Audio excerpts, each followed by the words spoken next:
Ok, bonjour à tous. Alors aujourd'hui, je vais vous proposer une intervention sur donc, le sujet 10 choses impossibles avant le petit déjeuner. Introduction sceptique à la parapsychologie. Qui es-tu? Comment? Qui es-tu? Qui je suis? Je suis ton père. Donc je suis Jean-Michel Abrassard et je vais un peu vous expliquer comment j'ai été amené à m'intéresser à la parapsychologie. Mais je le ferai après en fait, parce que je voulais commencer par expliquer les 10 choses impossibles avant le petit déjeuner. Parce qu'évidemment, c'était pour caser le mythique 10 des 10 ans de l'EZ sur mon slide. Mais évidemment, les 10 choses impossibles, c'est dans Alice au Pays des Merveilles. Et donc, on peut, je me vois un peu comme voilà, vous êtes les auditeurs et je vais vous parler de parapsychologie, c'est moi. Et donc, on peut passer au slide suivant. Voilà, donc c'est dans Alice au Pays des Merveilles, c'est un passage très célèbre, ils disent inutile d'essayer, dit Alice, qui pourrait croire en l'impossible. Vous péchez selon moi par manque d'entraînement, dit la reine. Quand j'avais votre âge, je m'y exerçais une demi-heure par jour.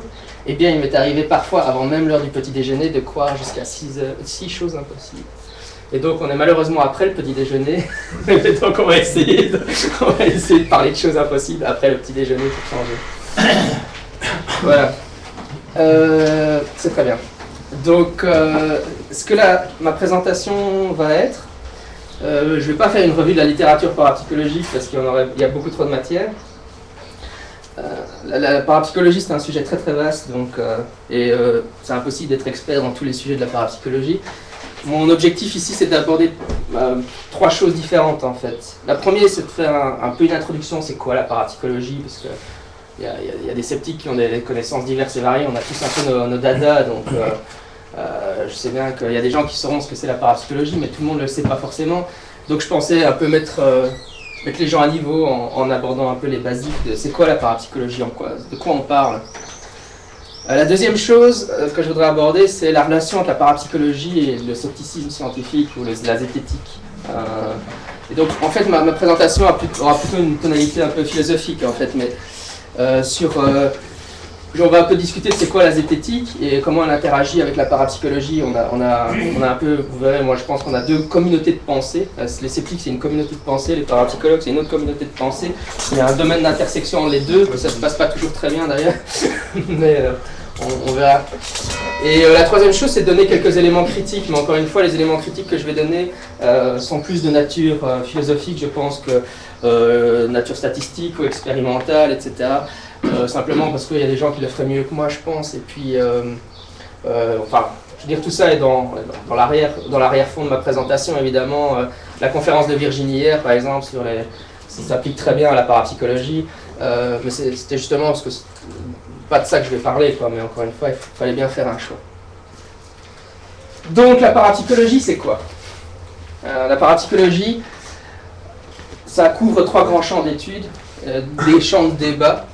Le premier, c'est le psy. Okay, donc, le psy, c'est un concept qui regroupe 2 choses, la perception extrasensorielle et la psychokinèse. Perception extrasensorielle, c'est donc prémonition, télépathie, tous ces machins-là. Donc la capacité à extraire de l'information de l'environnement sans interaction directe. Et la psychokinèse, c'est la capacité à léguer, enfin vous mettez des allégués dans toutes mes phrases, parce que sinon ça va alourdir le discours.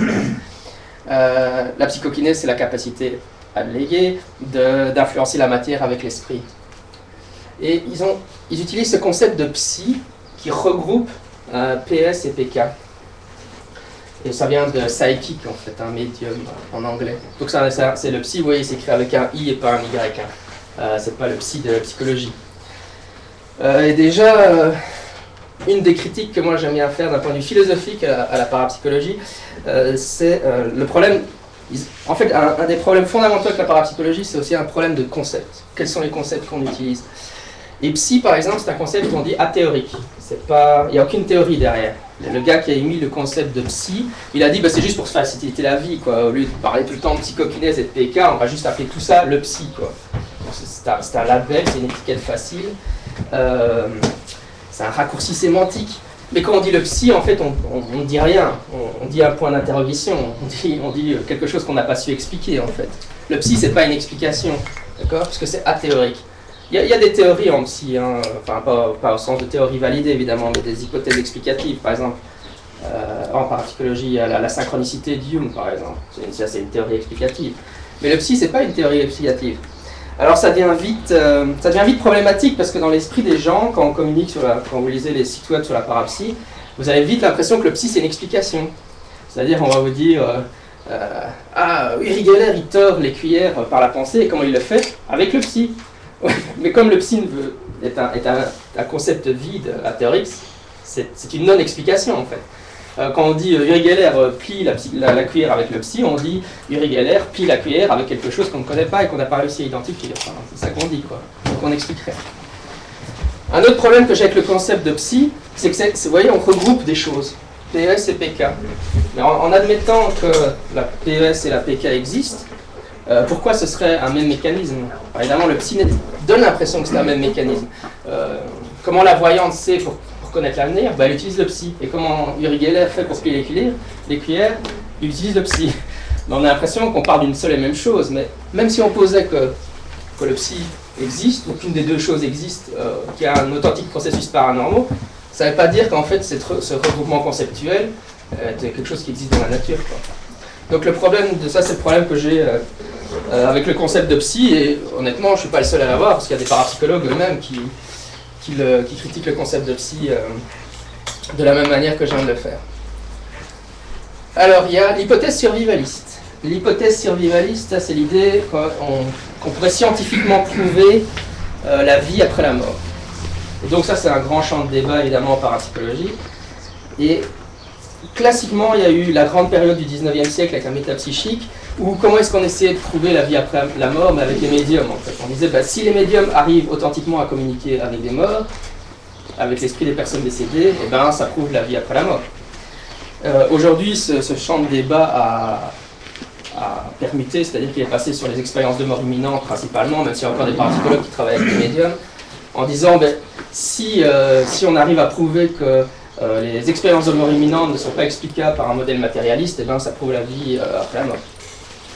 Donc évidemment, la position sceptique traditionnelle, enfin la position sceptique, je ne sais pas comment l'appeler, c'est que le psy n'existe pas, et au lieu de l'hypothèse survivaliste, pour les médiums, c'est que ça j'en parlerai plus tard, mais pour les expériences de mort, enfin que les médiums, rapidement, je vais dire un mot après, c'est qu'évidemment les médiums utilisent des techniques de mentalisme, lecture froide, enfin lecture à froid, lecture à chaud, trucage. Et pour les OBE, les sortir du corps et les expériences de mort imminente, c'est simplement une expérience de mort imminente, on appelle ça l'hypothèse du cerveau mourant. En fait. C'est que l'expérience de mort imminente est une expérience générée par l'état du cerveau en train de mourir. Et donc ensuite, le troisième champ de débat, c'est les expériences inhabituelles. Et c'est comme ça que moi j'en suis venu à m'intéresser à la parapsychologie.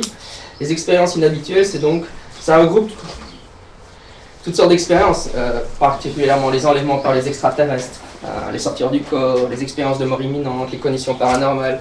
C'est un concept qui regroupe tout ce qu'on peut avoir d'extraordinaire que les gens peuvent rapporter, les visions de fantômes, visions maréales, etc. On regroupe tout ça sous expériences inhabituelles. Et je dis que c'est comme ça que moi je suis venu à m'intéresser au sujet, parce que quand j'étais un sceptique plus jeune, mon dada c'était plutôt l'ufologie. Alors si vous m'aviez invité il y a 10 ans, je vous aurais parlé d'OVNI. Mais avec le temps, j'ai un peu shifté mon centre d'intérêt parce que là, je trouve que le cadre conceptuel de dire on va parler des expériences inhabituelles qui est proposé par la parapsychologie ou parapsychologie des expériences inhabituelles, on va parler après, est intéressant. C'est-à-dire que au lieu de parler du phénomène OVNI spécifiquement, on dit par exemple les enlèvements par les extraterrestres, c'est un cas particulier d'un ensemble d'expériences. En fait, les enlèvements par les extraterrestres sont très similaires, par exemple, aux visions de fantômes ou de visiteurs de chambres à coucher, ou visions mariales. Et donc, on crée une catégorie qui est les expériences inhabituelles. Et c'est un cadre conceptuel pour penser à propos des enlèvements par les extraterrestres qui est beaucoup plus intéressant, selon moi. Et ça, classiquement, comment le clivage entre sceptiques et tenants, c'est simplement que les sceptiques disent on peut expliquer les expériences inhabituelles par des mécanismes sociopsychologiques, tandis que les tenants disent on ne peut pas, il faut invoquer d'authentiques processus paranormaux. Voilà. Oui, donc, c'est vrai que le texte est long, mais là, je voulais juste revenir sur comment ma position a évolué à propos de la parapsychologie au cours des années. C'est-à-dire qu'on peut cadrer le débat de deux façons différentes en tant que sceptique, je pense. on peut avoir la position classique qui est celle de James Randi et d'Henry Brock, je dirais, qui est un peu ce que j'appellerais la position old school, comme ça, d'une certaine génération, c'est de dire ouais, la parapsychologie c'est une pseudo-science et c'est de la foutaise. D'accord. Tout ce qu'on doit faire, c'est lutter contre la parapsychologie. Donc, par exemple, si quelqu'un veut ouvrir un cours de parapsychologie à l'UNIF, on doit protester contre ça et empêcher l'ouverture du cours à l'UNIF. Il faut bien expliquer aux gens que la parapsychologie, c'est n'importe quoi. Ça, c'est la première approche. Et je l'ai eu pendant des années, quoi. Je pense, quand j'étais un sceptique débutant. Et puis, je me suis mis à lire, non pas des parapsychologues, mais des sceptiques spécialisés en parapsychologie. Il n'y en a pas tellement, en fait. Hein. Il y en a 4 ou 5 dans le monde, réellement. Ray Hyman, qui est le plus... Enfin, qui est un des plus anciens, il y a 80 ans maintenant. Richard Wiseman. Ouais, Alcock, et puis alors Suzanne Blackmore, Chris French. Bon, c'est les 5 auxquels je pense, quoi. Après ça, il y a des gens qui s'intéressent, mais qui ne sont pas vraiment des universitaires, enfin, qui font pas ça dans un cadre vraiment universitaire. Là, c'était des profs d'UNIF dont je parlais, quoi. Et quand on lit Ray Hyman, dans son ouvrage clé qui s'appelle The Elusive Query, donc je ne sais pas comment on peut le traduire, la recherche élusive, hein, qui est l'ouvrage que les sceptiques citent tout le temps à propos de la critique de la parapsychologie. Quand on lit Hyman, il y a un énorme chapitre où il critique l'attitude des sceptiques par rapport à propos de la parapsychologie. Alors c'est très amusant parce que très souvent, en fait, les sceptiques, ils n'ont pas lu le bouquin d'Hyman et ils savent juste que c'est le bon bouquin à citer contre la parapsychologie, mais ils ne se rendent pas compte que Hyman est lui-même très très critique des sceptiques.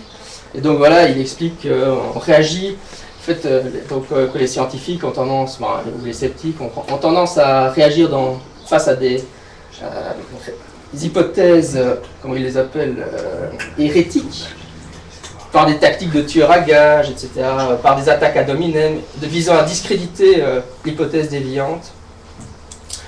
Évidemment, il dit, mais discréditer n'est pas la même chose que réfuter. Et donc, de manière très étonnante, Hyman, qui est le sceptique de la parapsychologie, passe une bonne partie de son bouquin à critiquer l'attitude sceptique de debunking, en fait. Hein. Donc, l'attitude défendue par Hyman, c'est de dire la parapsychologie, en fait, ça devrait être un sujet comme un autre. Ça devrait être un sujet universitaire comme tous les autres. Il n'y a pas de raison de traiter ce sujet-là d'une autre façon. Et la manière dont on doit engager le débat avec les parapsychologues, c'est comme si on débattait avec de n'importe quel débat scientifique, quoi. Il faut passer par le peer review, il faut faire des publications scientifiques. Et ça devrait être un débat moins passionnel, finalement. Et donc, en lisant ça et en lisant les positions des autres, de Richard Wiseman, Chris French, etc., qui sont en fait beaucoup plus nuancées que la plupart des positions qu'on peut lire de sceptiques qui ne connaissent pas grand-chose à la parapsychologie, ma proposition a fini par évoluer. Et aujourd'hui, je pense qu'il y a une autre façon de cadrer le débat que la façon old school. Et je pense que qui est plus intéressante, c'est de dire la parapsychologie, c'est un débat, c'est l'étude du paranormal. En fait, l'OZ, ce qu'elle fait, c'est de la parapsychologie. Hein. Soyons clairs. Quand l'OZ teste un médium ou teste un sorcier, c'est de la parapsychologie qu'ils font. Et donc, en fait, l'OZ est en partie une association de parapsy, quoi. Et donc, on dit, voilà, les sceptiques, dans la parapsychologie, il y a les gens d'orientation sceptique, il y a des gens d'orientation tenant. Et alors, il y a le débat qui a lieu en interne au sein de la parapsychologie. Mais c'est une autre façon de framer le débat, quoi. Richard Wiseman, il publie dans des revues de parapsychologie. Il va à des conventions de parapsychologie. C'est un parapsychologue, Richard Wiseman. Quand on met le débat comme ça, on voit que la dynamique peut être très différente. Et donc, la façon d'engager le débat peut être très différente. Slide. Ouais, alors, c'est quoi la parapsychologie? Je continue là-dessus. Alors, la définition que j'aime pas, c'est celle de Wikipédia qui m'énerve. Parapsychologie sur Wikipédia, c'est dire c'est l'étude pluridisciplinaire au moyen de la méthode expérimentale des phénomènes qui mettraient en jeu le psychisme et son interaction avec l'environnement. Ces phénomènes sont appelés les phénomènes psy. Pourquoi j'aime pas? Parce que ça parle du psy. En fait, si on définit évidemment la parapsychologie comme étant l'étude du psy, et que les chercheurs qui sont parapsychologues soit posent que le psy existe à cause de la recherche précédente en parapsychologie, soit qui posent a priori que le psy existe, évidemment ça exclut par définition les sceptiques du débat, parce que les sceptiques disent que le psy n'existe pas. Donc en fait cette définition fait qu'effectivement les sceptiques ne peuvent pas se dire vraiment parapsychologues, puisque finalement les parapsychologues sont obligés d'être des tenants. On définit la parapsychologie comme étant des tenants par définition. Suivant. haute définition que j'aime beaucoup plus. J'ai amené le bouquin. C'est un manuel, c'est le manuel pour la fac de... Enfin, donc ils ont une chaire de parapsychologie à Édimbourg, hein, avec Caroline Watt qui y travaille. Donc c'est le manuel qu'ils ont écrit, Caroline Watt et Erwin, hein, manuel d'introduction à la parapsychologie, qui est super bien fait, donc je le conseille. Il propose une définition différente, qui est la parapsychologie, l'étude scientifique des expériences, qui, si elles sont ce qu'elles semblent être, sont en principe au-delà des capacités humaines telles qu'elles sont envisagées par les scientifiques conventionnels. C'est une définition un peu... voilà. Mais pourquoi est-ce que je l'aime bien? Parce qu'elle ne fait pas référence au psy, et qu'elle mentionne qu'en fait ce qu'on étudie c'est des expériences, en fait, c'est des expériences inhabituées. Donc la parapsychologie serait l'étude d'expériences hors du commun, et elle a introduit le fait qu'il y a des expériences hors du commun qui peuvent être illusoires évidemment, et donc on laisse la porte ouverte aux explications prosaïques. Et donc avec une définition pareille, évidemment là les sceptiques peuvent tout à fait bien travailler dans ce cadre, il me semble. Slide suivant. Alors, le paranormal. Bon, maintenant que j'ai expliqué la parapsychologie, il faut expliquer le paranormal. C'est encore pire, en fait. Parce que le paranormal, c'est vraiment un concept qui veut rien dire, en fait. C'est encore pire que le psy. Le paranormal, qu'est-ce que c'est? Alors, définition classique, c'est celle qui vient de James Alcock. Parapsychologie, science ou magie. Donc, qui est un ouvrage sceptique. Il dit qu'un phénomène paranormal est un phénomène qui est inexplicable dans les termes de la science actuelle. Il y a plein de choses qui sont inexplicables dans les termes de la science actuelle. Hein. La matière noire en astrophysique, c'est inexplicable dans les termes de la science actuelle, mais personne ne dira que la matière noire c'est paranormal. Donc, petit problème déjà. Qui est explicable uniquement par une révision majeure des principes à la base de la science. Les principes à la base de la science. Ah ouais, en fait, ce à quoi il pense, c'est évidemment par exemple le principe de cause à effet. La voyance, si elle est vraie, si on est capable de voir le futur, c'est une violation du principe de cause à effet. Oui, mais le problème c'est qu'évidemment, Jean Bricmont vous le raconterait mieux que moi, mais la physique quantique, il n'y a plus de principe de causalité. Et donc, alors tout ce qu'on raconte en physique quantique, c'est paranormal, quoi. Et puis, le troisième, encore plus fabuleux, je trouve, c'est qu'il n'est pas compatible avec les normes de perception, des croyances et des attentes à propos de la réalité. Ça j'adore, hein, parce qu'en fait, ce que ça veut dire, c'est paranormal, ce que les gens appellent paranormal. Si vous pensez que c'est paranormal, alors c'est paranormal. Ça montre qu'en fait, c'est très très difficile. Le mot paranormal, c'est un fourre-tout qui regroupe des choses qui n'ont pas grand-chose à voir. Si on me dit les ovnis, c'est du paranormal, par rapport à la précognition, ces deux phénomènes qui en fait n'ont pas grand-chose à voir les uns avec les autres. Et c'est ce qu'on observe ici.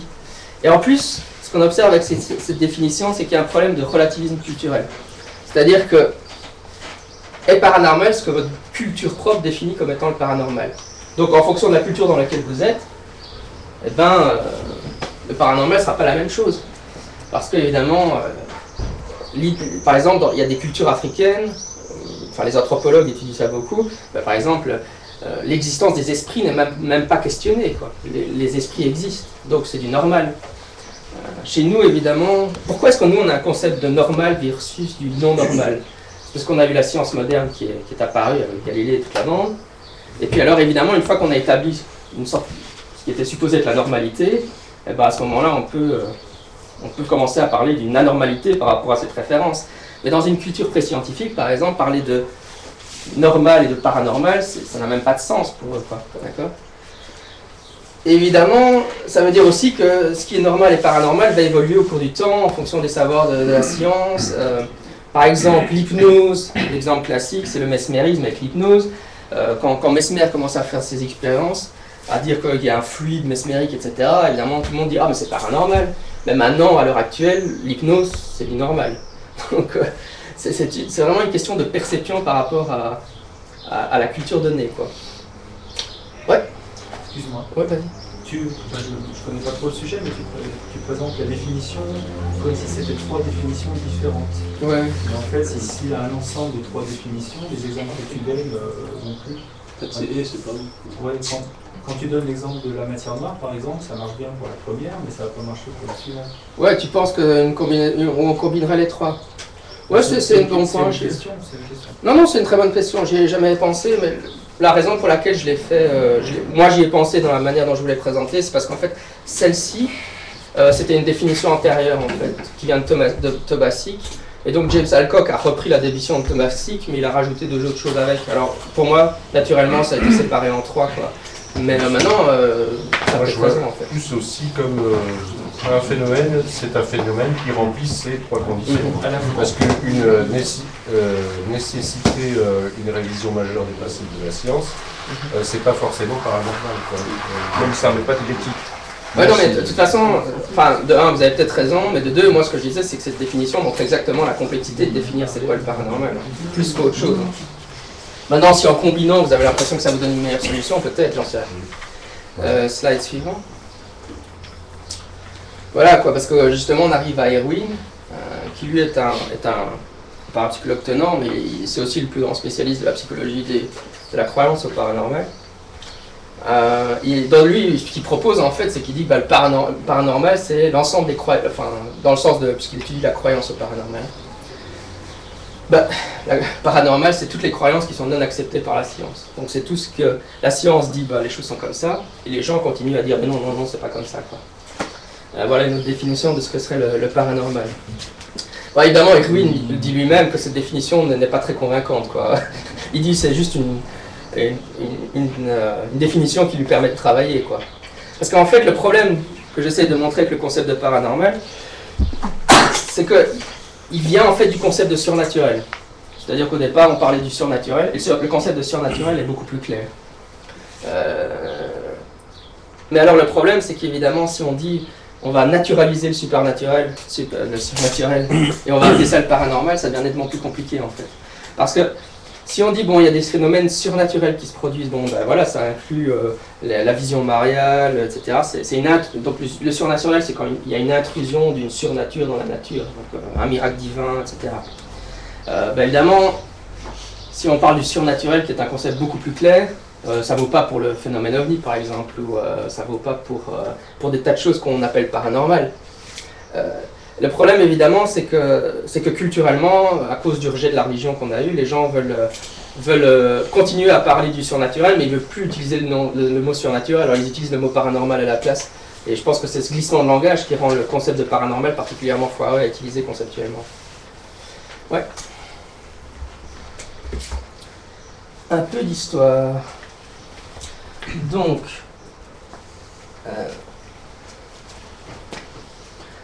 oui, comme je l'ai dit, on peut dire qu'il y a toujours eu un débat, jusqu'à la nuit des temps évidemment, sur le paranormal, mais avant la science moderne, comme le paranormal était considéré comme du normal en fonction de la culture donnée, il faut attendre l'apparition de la science moderne pour qu'il y ait des choses qui soient jugées anormales par rapport à la normalité. Et donc le premier grand débat, ça va être le mesmérisme, et c'est par exemple Bertrand Meeus qui a écrit sa thèse sur le sujet. On peut voir déjà le prémisse de la dynamique entre sceptique et tenant au niveau du mesmérisme, comment ça se passe. Pourquoi est-ce que Meeus et d'autres tenants de l'existence du psy continuent reviennent sur le mesmérisme? C'est parce qu'ils disent qu'il y a des témoignages, des anecdotes si vous voulez, des cas documentés, des cas d'école, où ils utilisent donc l'hypnose, donc le mesmérisme, sur un sujet, et le sujet serait capable d'obtenir des informations de manière paranormale. Et donc il y a un lien entre l'hypnose et la capacité psy, quoi. Mais en même temps, ça montre bien qu'un phénomène paranormal comme le mesmérisme, une fois qu'il a été absorbé par la psychologie, est devenu totalement normal, parce que maintenant on utilise la psychologie, on étudie l'hypnose sans que ça soit un sujet sulfureux à l'heure actuelle. 19e siècle, le spiritualisme. Là, c'est les sœurs Fox, donc Hydeville, près de New York. C'est trois sœurs, dont deux plus jeunes, une adolescente, deux petites filles et une adolescente. La maison est supposée hantée et elles commencent à entendre des coups dans les murs. Et elles mettent au point une technique de communication, c'est la communication spiritualiste la plus classique. C'est-à-dire que vous posez une question, est-ce que tu es Michael Jackson? Un coup pour oui, deux coups pour non. Et le spiritualisme explose et devient une des plus grandes religions au monde. Au 19e siècle, l'Europe entière fait tourner les tables, les États-Unis aussi. ça a complètement disparu, c'est vraiment difficile à imaginer maintenant, mais le spiritualisme et le spiritisme, aux États-Unis et en Europe, c'était énorme à l'époque, quoi. Et en fait, le spiritualisme est toujours le spiritisme est toujours, je vais définir spiritualisme et spiritisme parce que je sens que spiritualisme, c'est la version américaine. Le spiritisme, c'est la version franco-française qui a été créée par Allan Kardec en France, à Paris. Rivail s'appelle son vrai nom. Et donc le spiritisme, c'est une codification doctrinaire. Il a écrit une sorte de Bible, quoi, en communiquant avec des médiums, qui est devenue une Bible pour cette religion, le spiritisme. Le spiritualisme, c'est la version américaine. Je crois qu'aux États-Unis, ils ne connaissaient même pas Kardec. Hein. Et c'est purement l'aspect communication avec les médiums, quoi. Il n'y a pas cette doctrine spirit d'Allan Kardec. Donc en France, on se connaît le spiritisme, puisque forcément, de l'influence d'Allan Kardec, quoi. Mais aux États-Unis, pas tellement. Bon, pour donner une idée, Allan Kardec, il parle de réincarnation, tout des bazars comme ça. Et donc, c'est donc les deux sœurs Fox qui créent le spiritualisme. C'est la grande mode, tout le monde fait tourner les tables, tout le monde communique avec les esprits, les méthodes s'améliorent, il y a les tables qui commencent à léviter, les médiums commencent à recracher des ectoplasmes. C'était vraiment une époque formidable. On n'en trouve plus des médiums comme ça, non, il y en a encore un peu, mais c'est rare. Et alors, le coup énorme pour les sceptiques, c'est qu'évidemment, une des deux sœurs Fox confesse savoir frauder. Manque de bol pour les spiritualistes, mais ça n'a, comme toutes les religions, ça n'a eu aucun impact sur le développement du spiritualisme, évidemment. Mais donc, une des deux fillettes explique que les coups dans le mur qu'ils entendaient au départ, avant la mise au point de la technique, c'était elle et leur sœur qui utilisaient une pomme attachée à une ficelle qu'elles lançaient sur le sol, ça fait boum boum boum, ça a fait paniquer la mère. Et ensuite, elles utilisaient une technique pour générer les coups dans les murs. Donc tu poses ta question, est-ce que tu es Michael Jackson? Elles arrivent à contrôler en fait leurs gros orteils pour donner un coup sur le sol. Moi je ne suis pas illusionniste donc je ne le fais pas, mais il y a des illusionnistes qui le font très bien. Et donc elles ont fait des démonstrations de comment elles avaient simulé ça. Ce qui est un cas d'école super intéressant, parce que c'est toujours l'argumentation des tenants dans... c'est des enfants, elles ne mentent pas, ça ment pas les enfants. Et, les enfants, ça ne peut pas faire un faux élaboré, quoi. Et puis nous, on est des gens intelligents, on ne se peut pas avoir si c'était les enfants qui nous mentaient, quoi, tu vois. C'est toujours la même argumentation qu'on retrouve encore aujourd'hui. Et donc, mais évidemment, après sa confession... elle a fait une rétractation, mentionnons-la quand même, parce qu'elle était super alcoolique, et puis comment elle se faisait payer pour confesser qu'elle avait fait une fraude, puis elle s'est fait payer par un corps adverse pour confesser que sa première confession était elle une fraude. Enfin bon, elle essayait juste de finir ses fins de mois, la pauvre dame. Mais donc, à partir de 82, il y a un groupe qui se forme, la Society for Psychical Research, et je dis ça pour tous les anglophiles de la salle, le P ne se prononce pas psychical, pas psychical ou psychical, ou je ne sais pas, mais c'est psychical. Et donc en français, ça serait la Société pour la recherche métapsychique, ce qui devrait évoquer, puisqu'on a parfois parlé de la société de l'Institut métapsychique international. Donc métapsychique, c'est la traduction de psychical en anglais. Donc c'est un groupe pour l'étude des phénomènes psychiques, donc les phénomènes médiumniques en français, et donc du psy. Et alors ce qui est super intéressant avec la Société for Psychical Research, c'est qu'ils sont plein d'universitaires relativement brillants dedans. Entre autres, dans la version américaine, ils ont... j'ai un blanc maintenant. William James, voilà. William James, que tous les psychologues dans la salle devraient connaître. William James est un des fondateurs de la psychologie comme discipline scientifique. Il est aussi le père fondateur de la psychologie de la religion, avec son ouvrage les études sur les expériences religieuses. Et en fait, il est aussi très actif de ce côté-là, au niveau de la parapsychologie, enfin de l'ancêtre de la parapsychologie. Donc on a des gens prestigieux.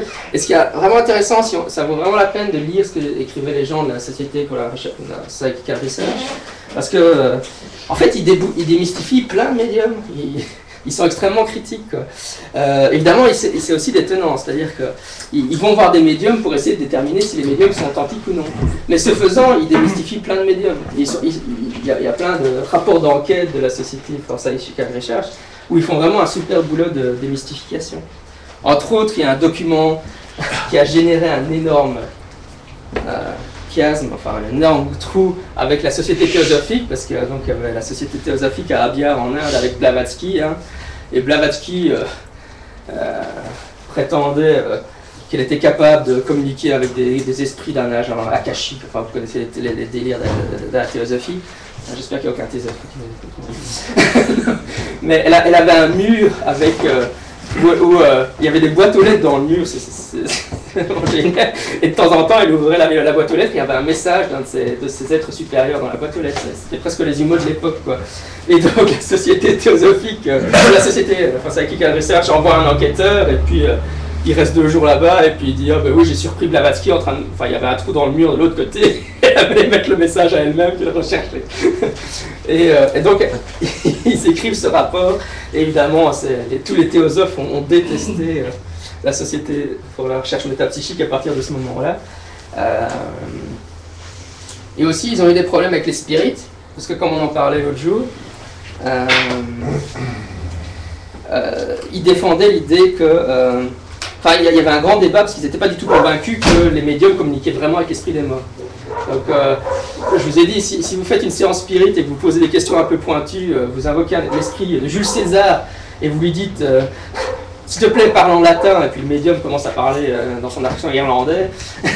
Et puis après, on pose une question précise sur l'histoire de Jules César, genre, à quelle date est-ce que tu as fait telle conquête? Et évidemment, le médium donne une date qui est complètement à côté de la plaque.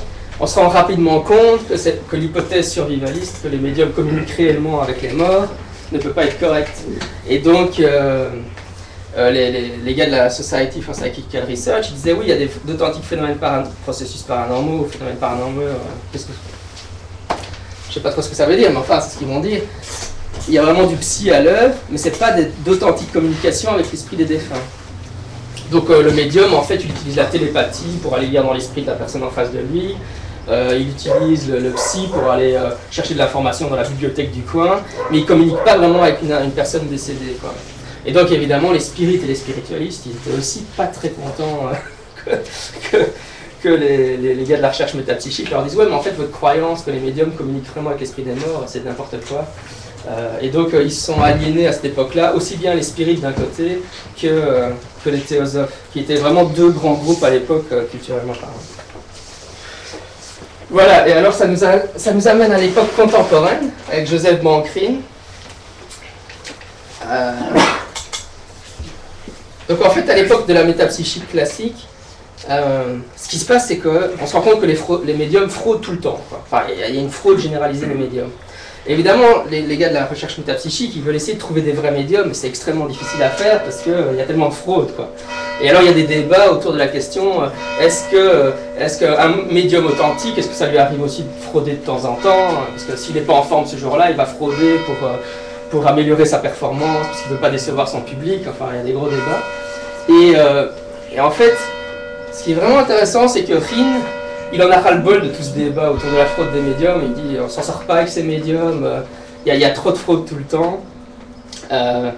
Il faut qu'on se débarrasse de... Enfin, aller observer des médiums en train de faire léviter des tables, c'est pas une bonne méthode, quoi. Et donc il fait un changement paradigmatique. Il dit on va laisser tomber l'étude des médiums parce qu'avec cette histoire de fraude on s'en sort pas.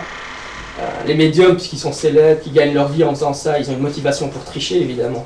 Donc c'est le problème, c'est quand on étudie un sujet qui a une motivation à tromper le chercheur, ça rend les choses beaucoup plus difficiles.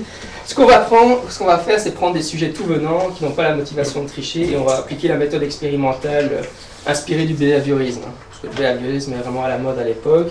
Et donc là, on passe en labo avec des cartes Zener, on montre une carte, vous devez deviner la carte qui est derrière.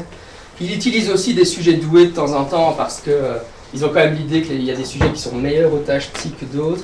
Mais évidemment, si vous utilisez méthodologiquement des sujets tout venant, vous prenez vos étudiants en psycho pour faire les tests, ces étudiants en psycho n'ont pas de motivation à essayer de frauder, évidemment. Ils n'ont pas les compétences, parce qu'évidemment, un médium a les compétences pour frauder, c'est son gagne-pain de frauder, donc il le fait tout le temps. Et donc, en prenant des sujets tout venant, ça résout une partie du problème de la fraude. Pas tout, évidemment, mais une partie, quoi. Et donc, on observe un changement paradigmatique. Et une fois qu'on arrive à Rhin, c'est là qu'on parle de parapsychologie. Donc, c'est la différence entre métapsychique et parapsychologie. Et ouais, c'est bien comme ça, ouais. Je vais un peu d'eau, s'il te plaît.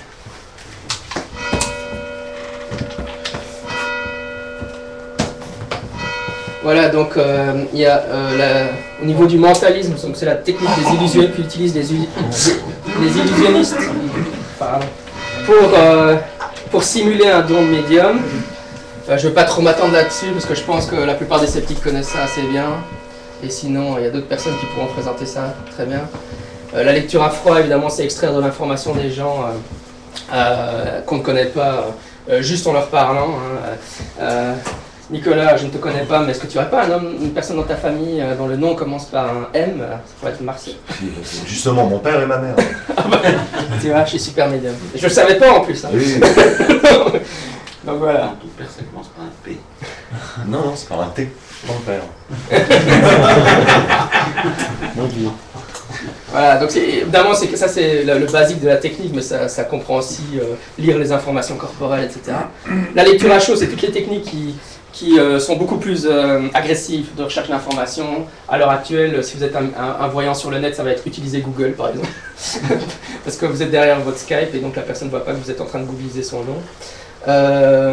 À l'époque classique des grands médiums, ça pouvait être, vous mettez tous les gens dans, par exemple la voyante la gitane classique, qu'est-ce qu'elle faisait? Elle mettait sa tente dans une quelque part, hein, et elle mettait une tente où les gens pouvaient attendre, et on vous faisait attendre pendant la 15 minutes, et puis pendant qu'elle se préparait à faire son show avec sa boule de cristal, elle avait un complice qui écoutait les conversations dans la tente d'attente, à travers le voile de la tente, c'était pas très dur, le complice revenait, il lui disait tout ce qu'il avait entendu, et puis elle pouvait le redire, les noms, enfin tout ce qui avait été mentionné dans la conversation. Et une version plus contemporaine, ça va être avec des micros par exemple, vous pouvez mettre des micros dans une salle d'attente.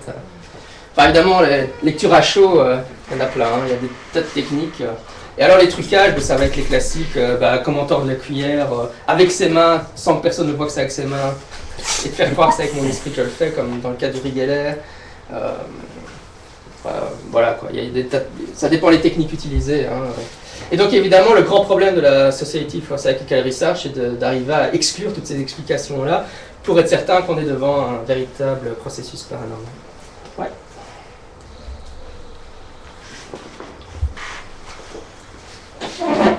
Ça va, tout le monde fait toujours? Il n'y a pas de questions?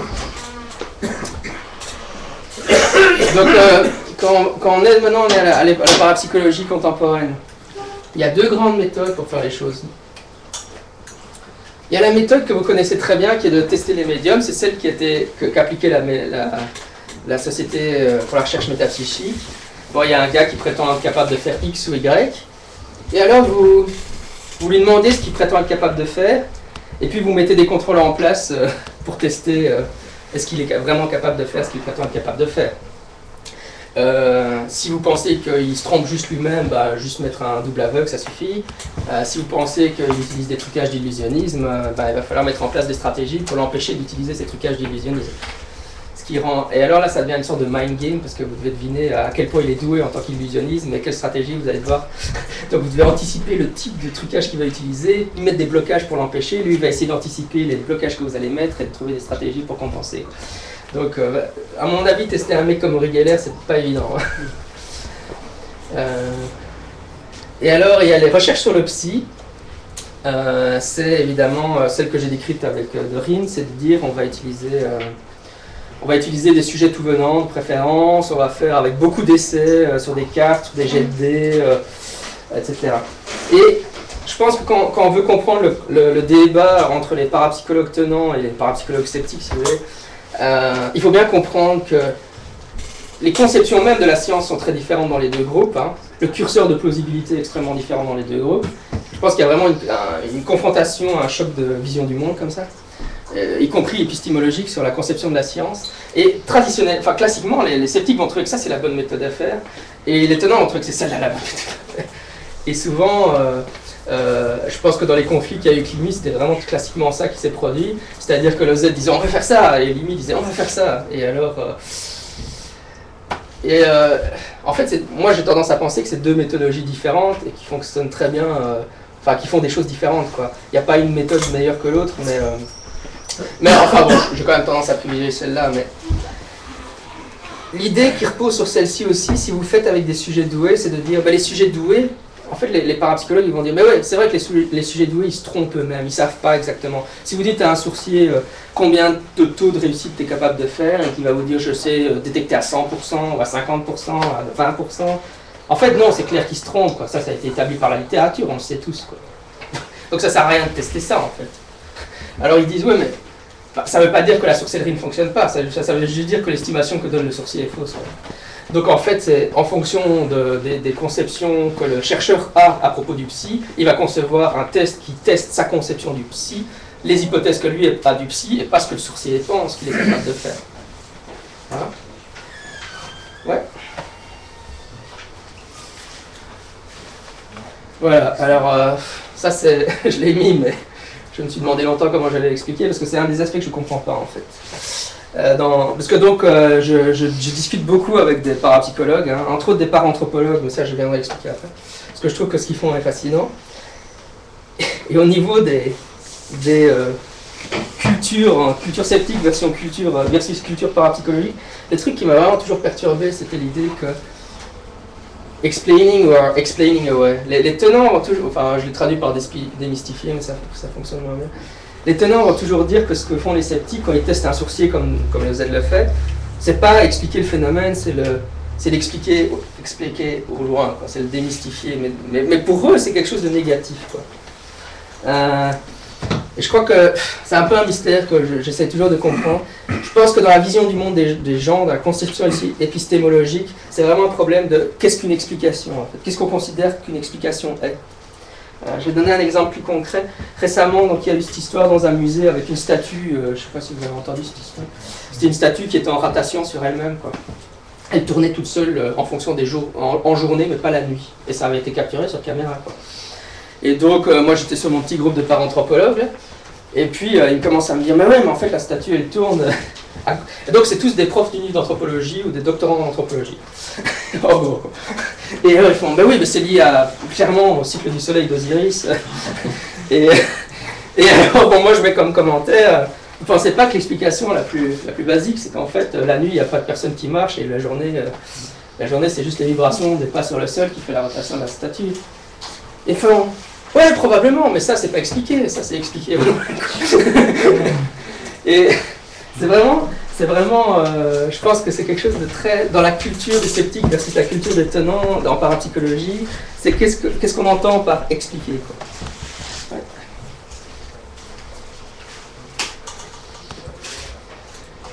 Je sais plus, on a commencé à combien de temps de retard, combien de temps j'ai en fait? Là, il te reste 15 minutes à peu près. 15 minutes. 15-20 minutes. Et ben alors ce sera mon dernier slide. J'en ai encore plein d'autres, mais on est au slide de conclusion après. J'ai quand même couvert ce que je voulais, ce qui était le plus important. Les disciplines connexes. En fait la parapsie, c'est un sujet extrêmement pluridisciplinaire qui a évidemment, comme le nom l'indique, une relation privilégiée avec la psychologie, puisque RIN, c'est calqué sur le behaviorisme, qui est une école de psychologie. Mais il y a des domaines qui interagissent beaucoup avec la parapsychologie.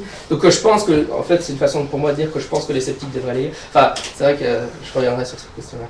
Mais la psychologie des expériences inhabituelles, donc là je vais un peu vous donner du vocabulaire, parce que je pense que la plupart des gens ne savent pas ce que c'est tout ça.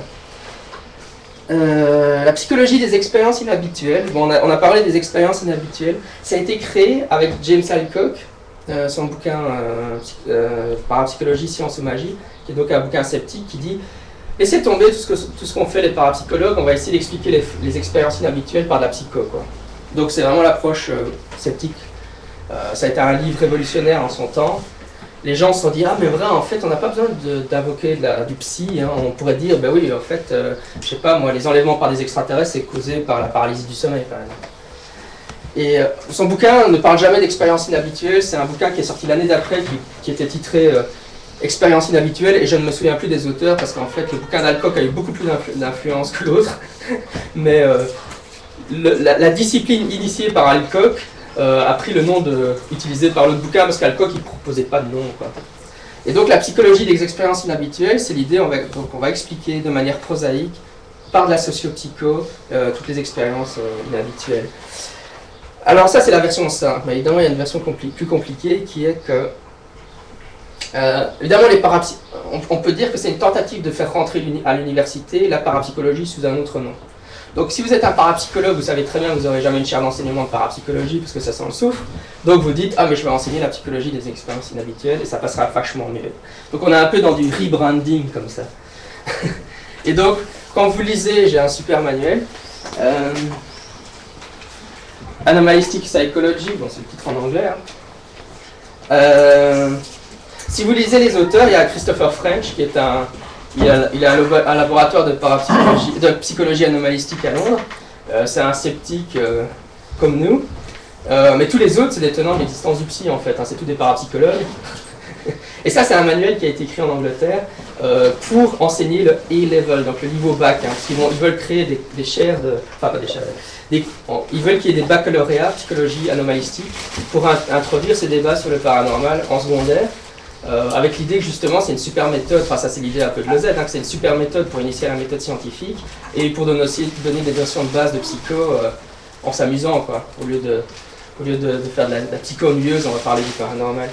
Mais donc évidemment les parapsychologues d'un côté essayent un peu de récupérer la psychologie animalistique en se disant ben voilà, si on relance le nom, on arrivera plus facilement à faire rentrer les idées parapsy sous ce nom-là.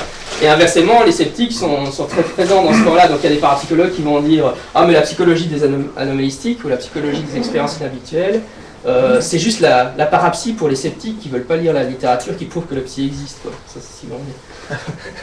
Ah.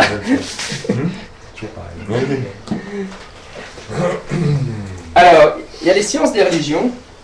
Moi c'est un peu par là que je suis venu parce que je n'ai pas expliqué, mais donc j'ai une formation psychophilo et j'ai une spécialisation en psychologie de la religion. Et en fait la psychologie de la religion s'intéresse à la psychologie anomalistique ou psychologie des expériences inhabituelles parce qu'évidemment très longtemps ça a été fort tabou de parler du paranormal. Hein. La seule manière dont vous pouvez étudier le paranormal en psycho, encore maintenant je dirais, c'est de dire j'étudie pas le paranormal, j'étudie la croyance au paranormal. Mais surtout pas aborder l'idée est-ce que le paranormal est vrai ou pas, ça vous pouvez pas en parler. Quoi. Parce qu'on sait tous que c'est de la foutaise, donc on ne peut pas en parler. Donc ça c'est la version classique, mais évidemment c'est en train de changer à cause de la psychologie des expériences inhabituelles et des débats, enfin la parapsychologie est en train de revenir en force, hein, ça j'espère que vous en rendez compte.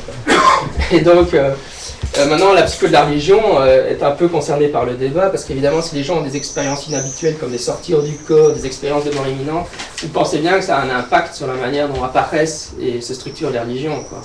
Si on peut pas... Jusqu'à présent, ils n'en ont jamais parlé parce que c'était des sujets tabous, mais maintenant qu'apparemment on peut en parler, ils commencent à en parler. Et j'ai mis sciences des religions en général, parce que c'est anthropologie, sociologie de la religion, etc. Psychologie transpersonnelle, ça c'était un courant psycho sur les expériences de sommet, donc tout ce qui est expérience mystique. Évidemment, les expériences mystiques, la méditation, le yoga et tout ça ont un lien avec le paranormal. La paranthropologie, c'est pas un sujet très nouveau, enfin non, c'est pas un sujet très vieux, ça a été débuté à 2-3 ans, mais je suis ça de très près, parce que je trouve ça fascinant. Alors, en fait, la paranthropologie, c'est appliquer l'anthropologie à l'étude du paranormal. Mais la façon dont ils font ça, c'est... vous voyez, si vous allez dans une culture étrangère et que vous dites... vous observez un comportement dans une culture étrangère, je sais pas, en Chine, ils mangent des chats, par exemple, ou des chiens, c'est ça. Ils vont dire... Vous dites, ah mais non, mais c'est une culture barbare, quoi. Ils sont clairement tort de faire ça, quoi. Bah, évidemment, vous êtes le pire des anthropologues qu'on puisse imaginer, quoi. Bon, ben maintenant, vous arrivez dans une culture étrangère et ils vous disent « Ah, ben moi, en fait, je communique avec l'esprit intel au moyen de ma transmédiumnique. » Et tu te ramènes et tu dis « Ouais, ben en fait, on sait bien que c'est de la foutaise, tout ça. Vous n'êtes pas non plus le pire des anthropologues. » alors, évidemment, leur approche, c'est de dire il faut au moins avoir dans l'idée le fait que les savoirs natifs, donc les savoirs des cultures propres, ne sont pas stupides et irrationnels, quoi. C'est une critique aussi de l'idée de la pensée magique. L'Occident, la pensée occidentale est rationnelle, et c'est clair qu'on est super rationnel en Occident, mais évidemment, les peuplades primitives, ils n'ont encore rien compris, ils sont dans la pensée magique. Voilà. Et alors j'ai mis les deux pires enfin. Enfin, au-dessus c'est bien, bon, la paranthropologie, je trouve que c'est très fascinant, mais évidemment ça peut poser beaucoup de problèmes à un sceptique de lire ça, parce que tu dis, mais non, évidemment que la lecture native est fausse, quoi. C'est très bien que les esprits ça n'existe pas. Donc c'est vraiment un challenge de les lire. Mais alors, les deux derniers, bon, ça c'est les trucs les plus farfelus. La chasse aux fantômes, c'est l'idée qu'on puisse aller dans une maison et détecter des fantômes avec les ondes électromagnétiques et des choses dans ce style-là. Évidemment, c'est très à la mode. J'en parle parce que faut pas vraiment. Moi, évidemment, quand je parle de parapsychologie, je parle de la meilleure parapsychologie. Évidemment, si on parle de la chasse aux fantômes, je suis le premier à dire que c'est du grand style n'importe quoi. Et il y a beaucoup de parapsychologues qui disent que c'est du grand style n'importe quoi. Hein, ils s'en rendent bien compte. Je veux dire, si on comprend comment ça marche. Enfin, la chasse aux fantômes, c'est pas une recherche scientifique sur le paranormal. C'est ce qu'on appelle en sociologie du legend tripping. Hein, c'est les ados qui se font peur en allant dans un endroit hanté. Quoi. Ça n'a rien à voir avec la méthode scientifique.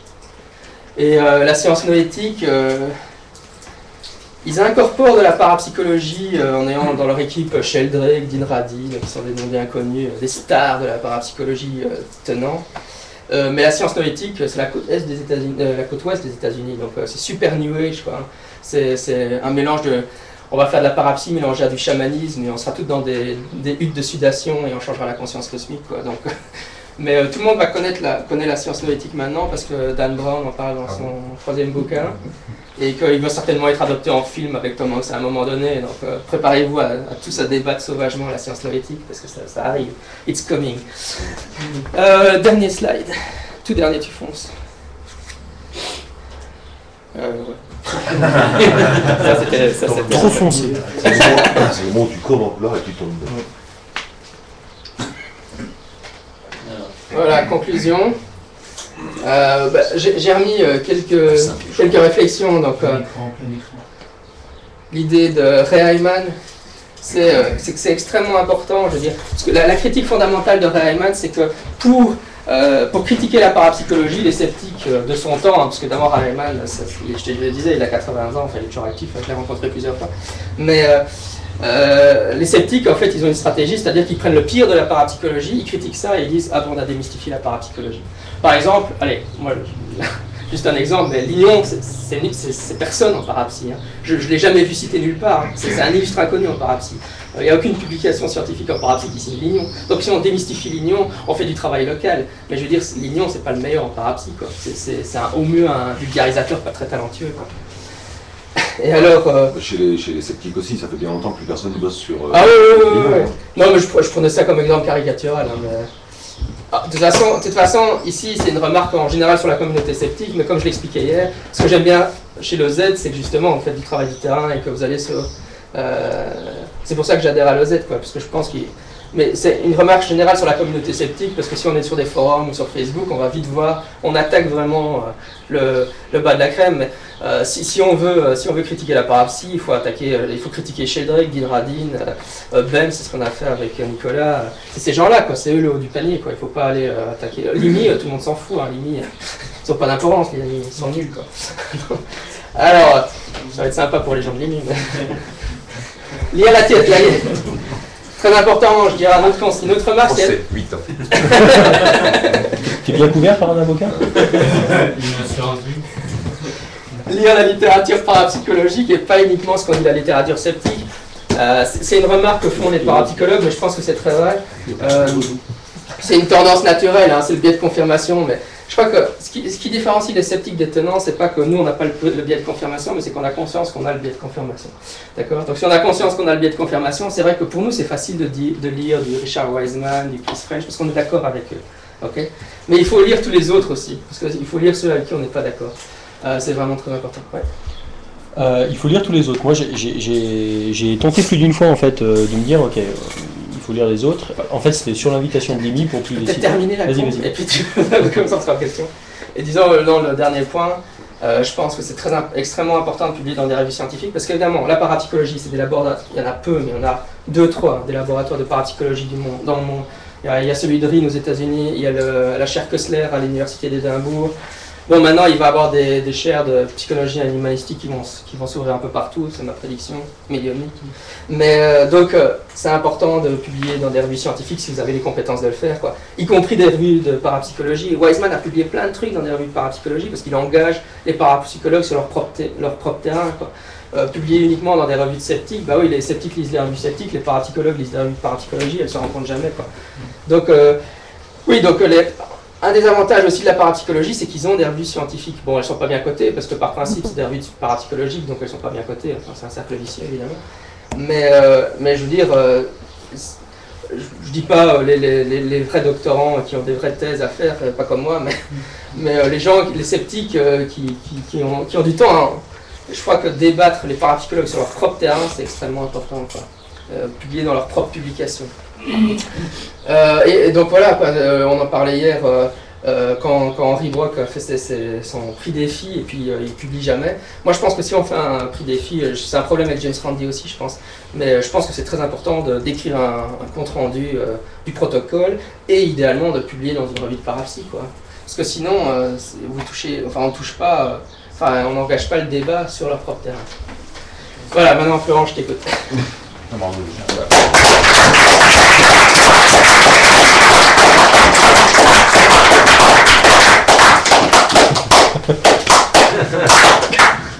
Débat de clap demain. Concours. Désolé d'avoir coupé la phrase. J'étais vraiment merci. Donc ouais, la question que j'avais, c'est quoi lire? Que lire quand on parle de, tu mets lire la littérature parapsychologique?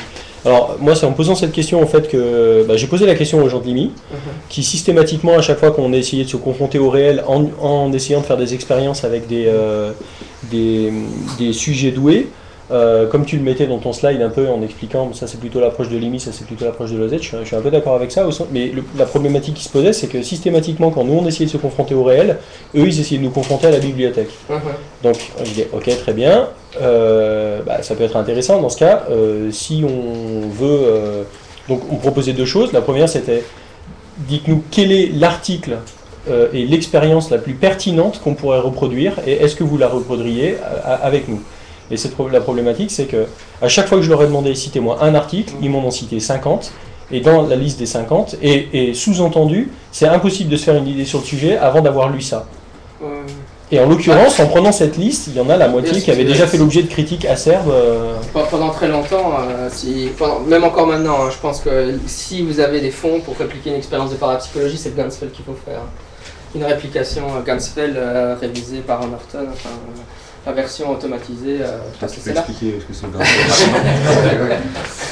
Mais non, mais donc le Ganzfeld, ça a été, bon, un des corollaires de la question de Florence, c'est toutes les sciences ont des expériences un peu, on dit exemplaires, dans le sens que c'est des expériences qui prouvent, qui sont au socle de la fondation de la discipline. Et une des critiques que j'adore de Reimann, c'est de dire, par exemple, en psycho, tous les élèves de première candidate psycho, ils font le test de Stroop, quoi. Ils font passer une expérience de Stroop avec les élèves, quoi. Il y a des expériences qu'on fait faire aux élèves pour leur apprendre comment la discipline marche, quoi. C'est des exemples, des expériences paradigmatiques. Des expériences paradigmatiques. Mais la parapsychologie n'a pas ça, parce qu'évidemment, le problème, c'est que, comme ils ont des gros problèmes de réplication en parapsychologie, on a l'impression qu'ils n'ont pas un protocole où on dit si on fait ce protocole, on est sûr d'obtenir des résultats positifs, quoi. Bon, évidemment, les parapsychologues ont toujours des gros espoirs dans certains protocoles. Et donc, le protocole, à partir des années 80, qui a généré le plus d'espoir, c'est le Ganzfeld. Et le Ganzfeld, c'est l'idée qu'on va mettre des boules de ping-pong coupées en deux sur les yeux des gens, on va leur mettre du bruit sourd sur les oreilles, ils sont en isolation sensorielle, donc dans un état de méditation, parce que l'hypothèse de l'expérience c'est que si tu es en état d'isolation sensorielle, ça va optimiser tes capacités psy, et donc on va leur présenter un émetteur qui est dans une salle à côté 4 photos, et le sujet et l'émetteur envoie la photo au récepteur qui est donc avec ses boules de ping-pong sur les yeux, et il doit deviner quelle est la photo sur laquelle se concentre l'émetteur. Et on fait ça un nombre conséquent de fois, et on voit les résultats, est-ce qu'il arrive à deviner au-delà du hasard ou pas. Ça a été fait, alors ils l'ont fait au départ, et puis ça a été critiqué donc par Reimann. Donc ils ont fait un papier commun, Reimann et Norton. Et puis après il y a une nouvelle version, donc après ça, donc le design expérimental a été amélioré en fonction des remarques qu'Reimann avait fait. Donc ça c'est la nouvelle version qui a été faite à partir des fin des années 80. Et puis alors après ça, ils ont commencé à faire des méta-analyses donc sur les expériences Ganzfeld qui avaient été réalisées. Et les parapsychologues, quand ils font des méta-analyses sur les expériences Gunfeld, trouvent des résultats très significatifs. Puis Wiseman s'en est mêlé, il a fait une méta-analyse. Évidemment, comme Wiseman fait une méta-analyse, lui ne trouve pas de résultats significatifs. Et alors après, le débat a été déchaîné sur pourquoi est-ce que Wiseman ne trouve pas de résultats significatifs et que les autres si. Ça dépend quelles expériences vous mettez dans le lot pour la méta-analyse, etc. Donc, c'est là que tu vois qu'il y a un détail qui n'est pas négligeable quand même. C'est là que tu réalises que plus les conditions expérimentales sont lâches et meilleurs sont les résultats quand même. C'est pas rien comme truc. Ça suggère que les résultats se trouvent dans les biais, quoi. Comme en psycho chez Virginie. Ah oui. Oui, ça suggère effectivement, mais en fait suggérer n'est pas prouvé, quoi. C'est ça le problème. Bah, tu peux toujours dire tout cela suggère que c'est lié à des biais méthodologiques, statistiques, sans jamais... L'intérêt de Hyman, c'est que quand Hyman prend le test Ganzfeld tel qu'il était fait dans les années 80, il ne dit pas tout ça suggère qu'il y a des biais méthodologiques, il dit les biais méthodologiques c'est ça. Si vous voulez faire une expérience qui tient la route, vous devez améliorer et faire un protocole qui inclut ça. Ça va. Mais si pour chaque expérience parapsychologique, on s'amuse juste à dire ça suggère qu'il y a des biais ou... Non, attention. Ça veut dire qu'au moment où tu fais le choix des expériences qui vont rentrer dans la méta-analyse, si tu ne mets pas de côté les expériences qui ont été faites dans des conditions qui ne répondent pas à ces critères d'exigence, tu permets de rentrer dans ta méta-analyse des données qui sont foireuses. Mais c'est même plus compliqué que ça, parce qu'en fait le problème c'est que pour une méta-analyse, alors là, je ne suis pas statisticien, je le dis déjà, mais il faut avoir des vraies réplications. Et un des problèmes principaux qu'il y a eu avec les méta-analyses du Ganzfeld, c'est qu'on a eu le même problème qu'en psychose, c'est-à-dire que les gens ne font pas des réplications exactement à l'identique. Ils font des réplications en ayant des légères variations. Par exemple, dans une des méta-analyses, ils incluaient une réplication du Ganzfeld où au lieu d'avoir des images, ils utilisaient des fichiers audio, tu vois. Alors les parapsychologues disent, ben oui, mais ça si vous l'incluez dans la méta-analyse, un résultat positif, Hyman ou Wiseman va dire, ouais, mais c'est pas une vraie réplication, donc tu peux pas l'inclure dans ta méta-analyse. Enfin, c'est plus technique que ça, quoi. Mais de toute façon, je comprends bien ta remarque, et je suis fondamentalement d'accord avec elle. Mais je veux dire...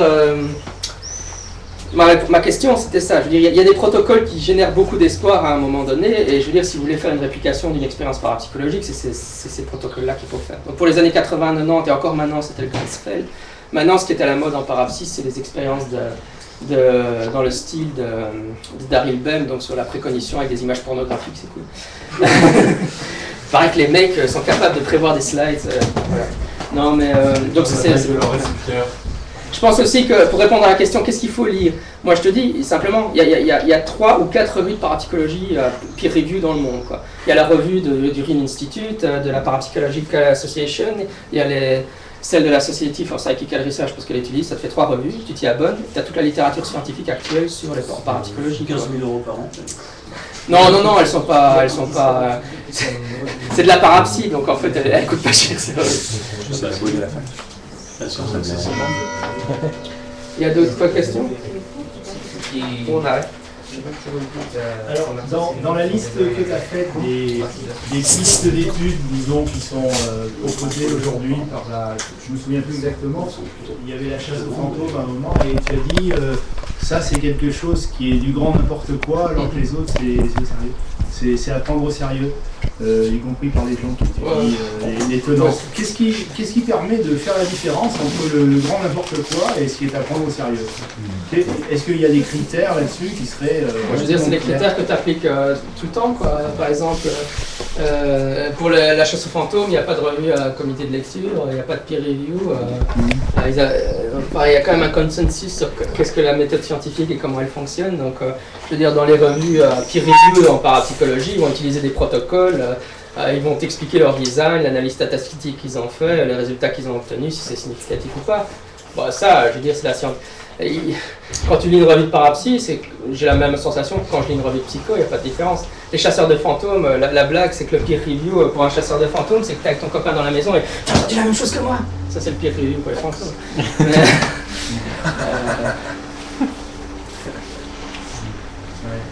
Non, je veux dire, quand j'ai dit que c'était n'importe quoi, c'est vrai que pour moi c'est le pire de tout, parce que j'ai quand même des gros problèmes avec la science noétique, hein, comme je l'ai dit. Quand tu commences à mélanger médecine alternative avec chamanisme, etc., avec parapsie, ça devient vite du grand n'importe quoi. Hein. Donc science noétique, je ne conseille pas tellement. Hein. Enfin, je ne le mets pas dans la catégorie sérieux, quoi. Moi j'ai une autre question. Est-ce que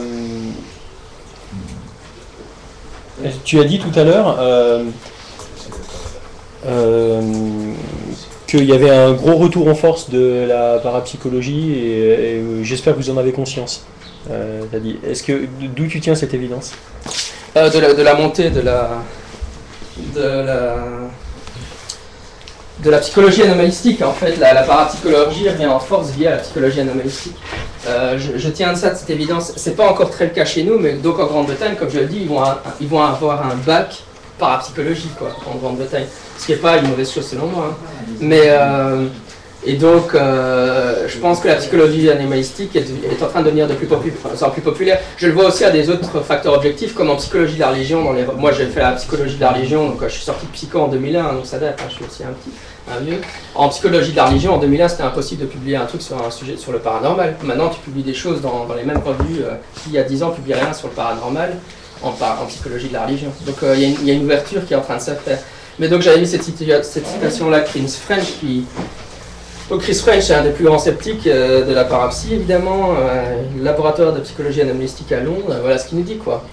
Parce que c'est intéressant, c'est par cycle. Hein. Je pense que le débat se déroule par vagues successives.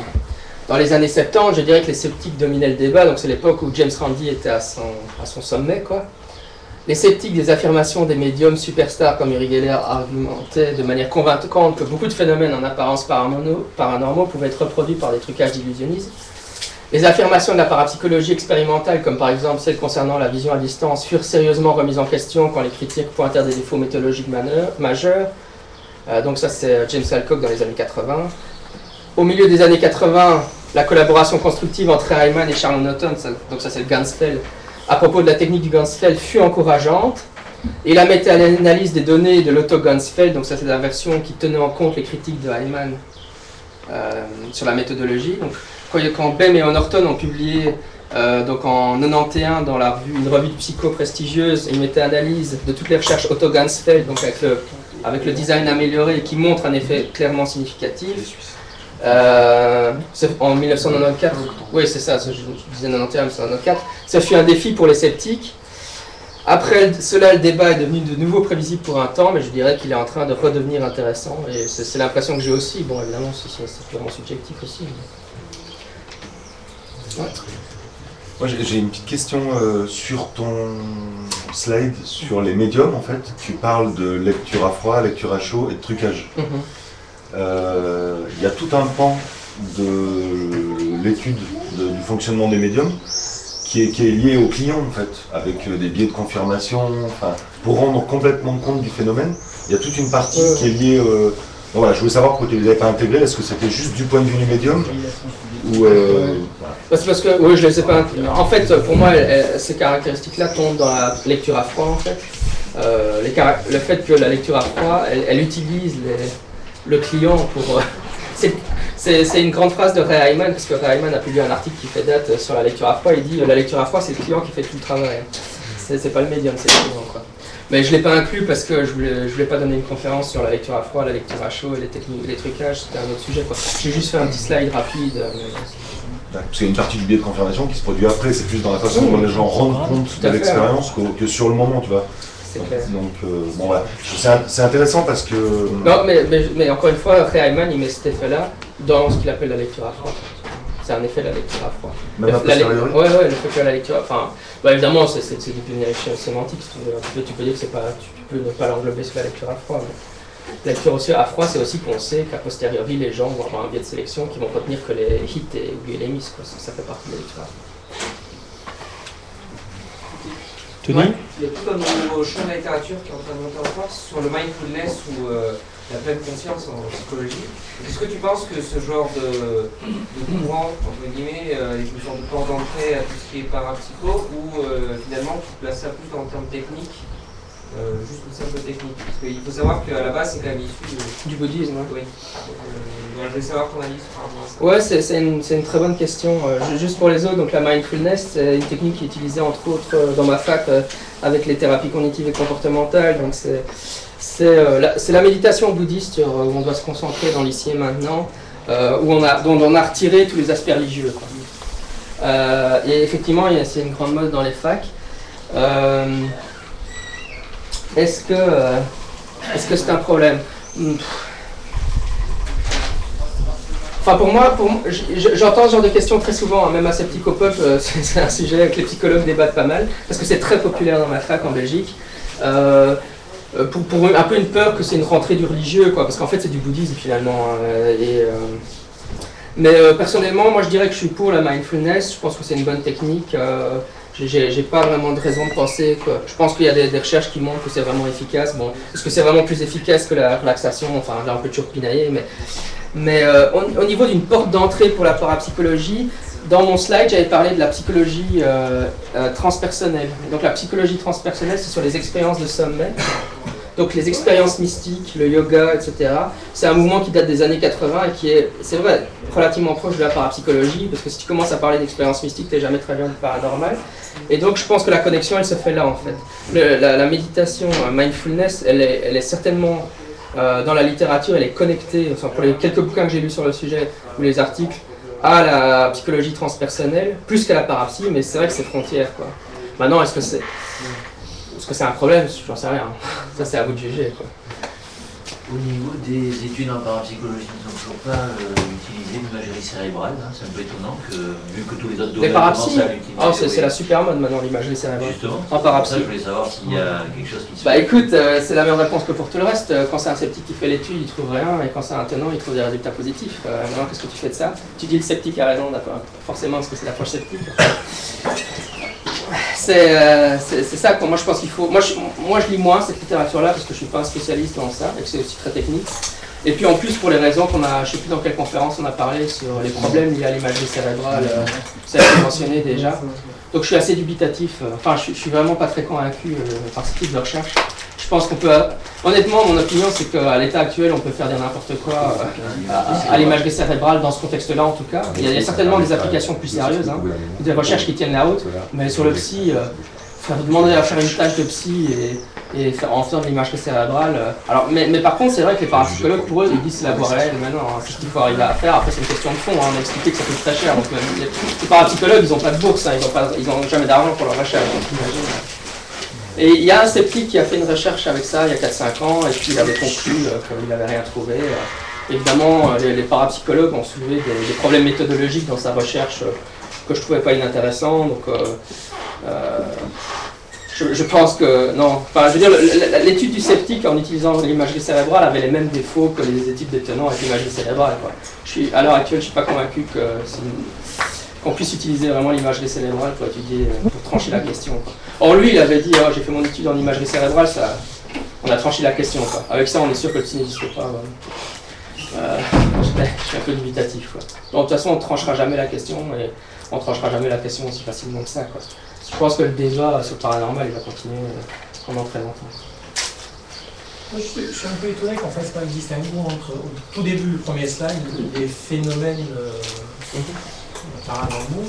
Il y a des phénomènes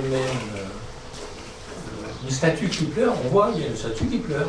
L'objet, c'est d'expliquer pourquoi, on trouve l'explication. Et la plupart de ce dont tu reviens sur mon slide, expliquer ou explique, démystifier. Attends, je ne vais pas expliquer, c'est ça, mais bon, ce que je veux dire, c'est la différence entre des phénomènes qui se voient, voilà, et on va avérés, et pour l'essentiel de ce dont on parle là, c'est simplement des témoignages de gens qui disent voilà, j'ai une expérience de mort imminente, ils racontent, ils disent moi je parle pas de témoignages. Si je veux dire c'était juste des témoignages, il n'y a pas de débat. Si c'était juste anecdotique. La plupart, la plupart. Même le sourcier, c'est un témoignage, je veux dire. Hein, il n'y a pas un phénomène. Non, mais je veux dire, si tu fais une expérience et que tu obtiens des résultats positifs. Enfin, je veux dire, imagine demain que le Z fait un test de sorcier et obtient un résultat clairement significatif. Tu dirais que c'est un témoignage. Non, mais je dis pas ça, mais je veux dire, c'est pas de l'ordre du témoignage. C'est du témoignage. Voilà, c'est du témoignage jusqu'à ce que, effectivement. Et ce qui m'étonne, moi, je suis plutôt des sciences dures, jusqu'à maintenant, c'est celui qui a une prétention qui doit faire la démonstration de sa prétention. Et là, malheureusement... Non mais soyons clairs, par exemple, il y a des tenants qui ont testé des sorciers et qui ont obtenu des résultats significatifs. Hein. Oui, et donc, non, il y a des problèmes de réplication, ça je suis d'accord. Et donc, c'est qu'on n'est quand même pas dans l'anecdote. On est sur deux problématiques. Un, c'est la définition du protocole, du contexte expérimental, et ensuite, ce qui a été dit, sur l'exploitation statistique des résultats. Mais tout tourne autour de ça. Tiens, on tourne que autour de ça. C'est le protocole d'expérimentation et la pertinence de l'exploitation statistique. Nico ? Un phénomène n'a pas besoin d'être visible pour exister et pour être réel. Tu dis que les sourciers c'est des témoignages, c'est pas des témoignages. On peut observer le travail d'un sourcier et vérifier expérimentalement si oui ou non il trouve de l'eau. Oui, mais on peut. Oui, mais c'est oui ou c'est non, alors n'est pas dans le témoignage, c'est il trouve ou il trouve pas. Mais oui, voilà. on teste pas un modèle. Alors, et l'observation scientifique, c'est pas juste de l'observation visuelle, c'est mettre en place quelque chose. Je m'exprime très mal. Tu as parlé de témoignages sur les sourciers. Oui, le sourcier dit je trouve de l'eau. Et là, on fait un protocole. Un protocole, on applique une démarche scientifique, on vérifie oui ou non il trouve. Est-ce qu'il y a une expérience? Les expériences menées avec des protocoles qui ont prouvé que les sourciers ils trouvaient dans une proportion qui était hors du hasard. Oui. Ok. Oui, et c'est inattaquable. Et fait par des sceptiques. Ouais. Ok. Oui, il aurait dit ça. Quoi? Donc. Si. Ah, si. Attention. Donc on pense qu'il y a des gens qui ont des capacités à... Sur les sourciers, dans les conditions d'exercice qui sont les leurs. C'est-à-dire si tu ne mets pas en place de contrôle type, tu les extrais des conditions végétales, des conditions géographiques et tout ça, c'est pas impossible qu'ils trouvent plus que le hasard. C'est ce que les sceptiques australiens ont vu. Voilà. Par contre, dès qu'on est dans des conditions contrôlées, où on les extrait de tous les paramètres environnementaux, ils ne trouvent pas plus que le hasard. Voilà. Ah, d'accord. Mais attention, ça nous oblige à avoir un discours mesuré sur les sourciers. C'est-à-dire qu'en gros, parce qu'on a mesuré aussi que les sourciers étaient par exemple beaucoup plus performants quand ils travaillent dans le coin, là chez eux. C'est toujours l'idée qui moi m'agace un petit peu, qu'il n'y a pas de résultat positif en parapsychologie. Je termine juste, je réponds dans 2 secondes. Gardons le débat pour tout à l'heure. Le but c'est de lui extraire l'information. Donc on garde ce point. Et puis on laisse répondre à cette question. C'est-à-dire si les parapsychologues obtenaient tout le temps des résultats négatifs, il n'y aurait pas de débat, quoi. Tu vois ? C'est parce qu'en fait les parapsychologues, les méta-analyses sur le Ganzfeld trouvent des résultats positifs et les méta-analyses établissent que c'est un état positif réplicable. S'ils ne trouvaient jamais rien, enfin je veux dire qu'ils trouvaient que des résultats statistiquement significatifs, il n'y aurait jamais de débat, quoi. Enfin, je ne comprendrais même pas pourquoi on en parle ici. Et alors, là je vais parler parce que j'avais préparé un slide sur ça. Il y a eu les études donc, aux États-Unis sur la remote viewing par le gouvernement américain. Vous pouvez lire, il y a une super critique de ces études par Hyman lui-même, où il trouve que le protocole tient la route et qu'il n'a pas de raison de rejeter la recherche. Et la recherche trouve des résultats positifs, évidemment. Mais Hyman dit tout ça et puis il conclut en disant ouais mais ça ne me convainc pas que le remote viewing fonctionne vraiment. Mais il te dit quand même, 1, le design est bon, 2, j'ai pas trouvé d'erreur statistique, pour moi ça tient la route, mais juste ça ne me convainc pas quand même. Okay. Et donc Richard Wiseman, qui est un autre grand sceptique, il dit dans une interview récente, il dit je suis d'accord que par les standards appliqués dans n'importe quel autre domaine de la science, moi j'aurais tendance à dire en psycho, la vision à distance, le remote viewing est prouvé. Mais je pose alors la question, avons-nous besoin d'exigences plus élevées quand nous étudions le paranormal? Je pense que oui, et donc là c'est une question de curseur probabilité, d'analyse bayésienne, etc. Mais donc je veux dire, il faut un peu oublier l'idée, ils n'ont jamais trouvé de résultats positifs, ils trouvent des résultats positifs. S'ils n'en trouvaient pas, il n'y aurait pas de débat, quoi. Enfin, il n'y aurait pas de débat scientifique. Richard, est-ce que tu envisages de travailler sur un aspect bien précis de la parapsychologie, de monter des protocoles, toi personnellement? Non, parce que rien n'est impossible, mais moi, comme ma thèse est sur le phénomène OVNI, je compte pas spécialement monter des protocoles. Ça ne veut pas dire que je n'en ferai jamais, mais je veux dire, c'est vrai que moi, ma tasse de thé, c'est plutôt la réflexion anthropologique et philosophique, donc je préfère débattre avec les parapsychologues justement sur la pertinence du concept de psy, des choses comme ça. Donc ma publication récente dans une revue de parapsy, c'était grosso modo en bonne partie la présentation que j'ai faite aujourd'hui, quoi, en disant ouais mais il y a le problème avec le concept de psy, etc. Quoi. Je pense, j'utilise les dons que j'ai, quoi, plutôt que de me lancer dans des trucs où je ne serais pas forcément bon. Quoi. Maintenant, on peut toujours imaginer. Tu fais une pyramide. Eh bien merci les amis.